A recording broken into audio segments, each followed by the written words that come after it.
Hola amigos, soy el pastor Doug Batchelor. Quiero darles la bienvenida a nuestra pregunta bíblica de los viernes. Hoy hablaremos sobre qué significa lo que la Biblia llama bautismo por los muertos. Esto se basa en un pasaje que encontramos en 1 Corintios 15:29. Permítanme leérselos. Luego lo analizaremos y explicaremos. De otro modo, ¿qué harán los que se bautizan por los muertos si en ninguna manera los muertos resucitan? ¿Por qué, pues, se bautizan por los muertos? Debido a este versículo, mucha gente se pregunta, ¿podemos ser bautizados por los muertos? En unas campañas evangelísticas en Nuevo México, después de hablar sobre el bautismo, un hombre se me acercó y me preguntó, hermano Doc, creo la verdad. Quiero ser bautizado y convertirme en miembro de la iglesia, pero no sé si es necesario que me vuelva a bautizar.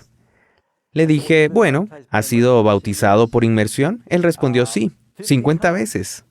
Dije, ¿qué?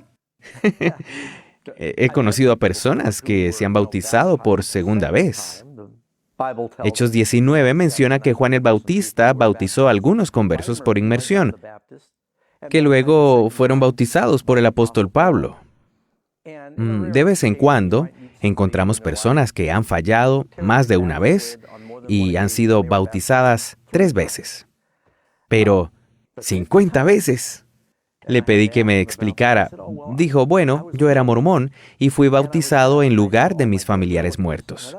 Era la primera vez, como joven evangelista, que me topaba con algo así y pensé, ¿en serio? Cuéntame. Me dijo, nosotros creemos en el bautismo por los muertos. Voy a compartirles el breve estudio que hice en ese entonces sobre el tema. Este versículo ha sido con frecuencia mal interpretado. Antes de nada, un poco de historia. En 1840, los seguidores de Joseph Smith estaban preocupados porque este básicamente les dijo que su doctrina era muy importante y exclusiva y que si no lo aceptaban no podrían salvarse. Ellos le respondieron, ¿qué va a suceder con nuestros familiares muertos? En ese momento se le ocurrió la idea. Podían ser bautizados en lugar de sus parientes muertos. Este era el origen de esta práctica, en la que tantos los santos de los últimos días como los mormones son bautizados en vez de los muertos. Pero esta idea es totalmente antibíblica. En primer lugar, veamos lo que dice la Biblia sobre el tema. Hebreos 9:27 dice, y de la manera que está establecido para los hombres que mueran una sola vez, y después de esto el juicio. Una vez muertos, nuestro destino está sellado. Luego de esto habrá un juicio. El pasaje no dice que morimos y aún así podríamos salvarnos o perdernos dependiendo de si podemos convencer a nuestros familiares que se bauticen en lugar nuestro. Debería mencionar que uno de los aspectos cuestionables de esta doctrina es que una persona podría pensar, bueno, voy a vivir haciendo el mal y después pediré a uno de mis parientes que se bautice en mi lugar, cuando esté muerto. No hay nada en la teología ortodoxa cristiana o protestante que apoye esta idea. Para mí, Ezequiel 18:20 es el verso clave. Dice, el alma que pecare, esa morirá. El Hijo no llevará el pecado del Padre, ni el Padre llevará el pecado del Hijo. La justicia del justo será sobre él, y la impiedad del impío será sobre él. Nadie puede acreditarse la justicia de otra persona. Somos salvos solo cuando aceptamos la justicia que Jesús ofrece, mientras estamos vivos. No es posible hacerlo después de muertos. Un argumento adicional en contra de esta doctrina se encuentra en Lucas 16:25, en la parábola del rico y Lázaro. En esta parábola, Abraham dice al rico en su tormento, acuérdate que recibiste tus bienes en tu vida y Lázaro también males, pero ahora éste es consolado aquí y tú atormentado. Además de todo esto, una gran cima está puesta entre nosotros y vosotros. La palabra cima significa una grieta profunda que no puede cruzarse, de manera que los que quieran pasar de aquí a vosotros no pueden, ni de allá, pasar acá. Una vez que morimos, nuestro destino está sellado. La idea que podemos escapar porque tenemos un familiar que se bautiza en nuestro lugar después de muertos no es bíblica. En 2 Corintios 5:10, Pablo dice, porque es necesario que todos nosotros comparezcamos ante el tribunal de Cristo para que cada uno reciba según lo que haya hecho. no es según lo que hayan hecho nuestros familiares, sino según lo que hayamos hecho nosotros. En conclusión, vuelvo a preguntar, ¿a qué se refiere Pablo cuando habla del bautismo por los muertos? Leamos en contexto. Veamos 1 Corintios 15, comenzando con el versículo 12. Pero si se predica de Cristo que resucitó de los muertos, ¿cómo dicen algunos entre vosotros que no hay resurrección de muertos? Todo el tema de 1 Corintios 15 es sobre la resurrección de los muertos. Se les había enseñado a algunos de los corintios que los muertos no resucitan y Pablo refuta esta enseñanza. Escuchen, porque si no hay resurrección de muertos, tampoco Cristo resucitó. Y si Cristo no resucitó, vana es entonces nuestra predicación, vana es también vuestra fe. Y somos hallados falsos testigos de Dios, porque hemos testificado de Dios que Él resucitó a Cristo, al cual no resucitó, si en verdad los muertos no resucitan. Pablo dice, también somos mentirosos si decimos que Cristo resucitó.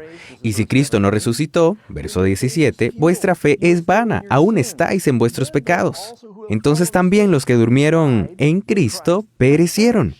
Si en esta vida solamente esperamos en Cristo, somos los más dignos de conmiseración de todos los hombres, ya que creemos en una mentira. El argumento presentado aquí es que, ciertamente, los muertos resucitan. De lo contrario, nuestra fe es vana.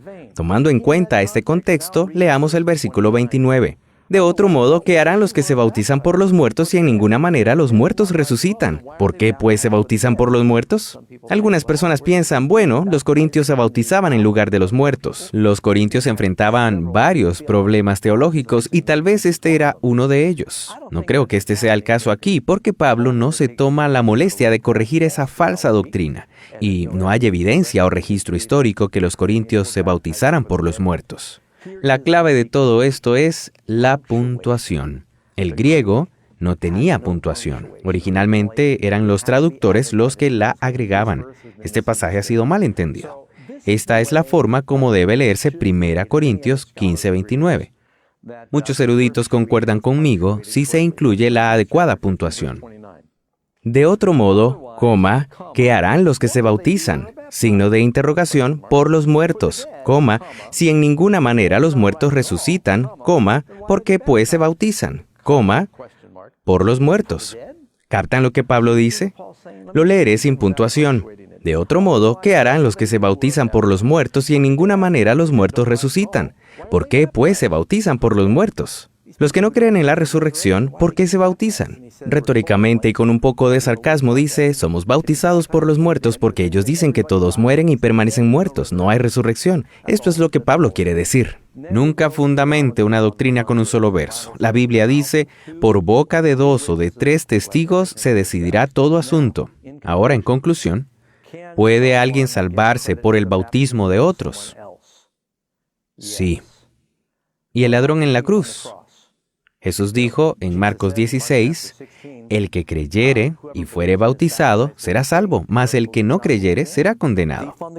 El ladrón en la cruz aceptó a Jesús al final de su vida, no fue bautizado literalmente. ¿Cómo puede ser salvo?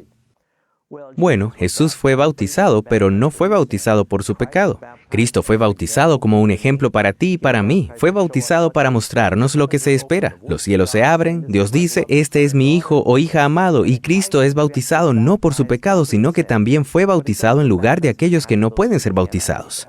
Amigos, una vez que entendemos estas cosas, la Biblia tiene perfecto sentido. Dios los bendiga, estudiaremos juntos la próxima vez.